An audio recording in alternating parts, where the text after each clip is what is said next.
Подать документы на получение единовременной выплаты в 300 тысяч рублей имеет право семья, члены которой являются гражданами Российской Федерации и проживают на территории Республики Башкортостан.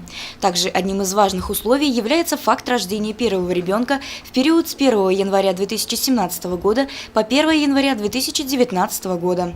Возраст каждого из супругов на момент рождения ребенка не должен превышать 35 лет. Помимо всего прочего, семья, предоставляющая документы на социальную помощь, должна нуждаться в жилом помещении. Претенденты на получение социальной выплаты вправе подать заявление и документы в течение 6 месяцев после рождения ребенка.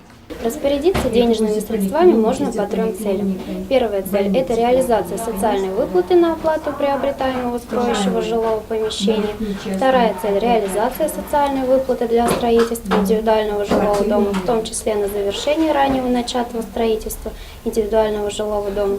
И третья цель – это реализация социальной выплаты для погашения основной суммы долга и уплаты процентов по кредитному ипотечному договору займа на приобретение жилого помещения.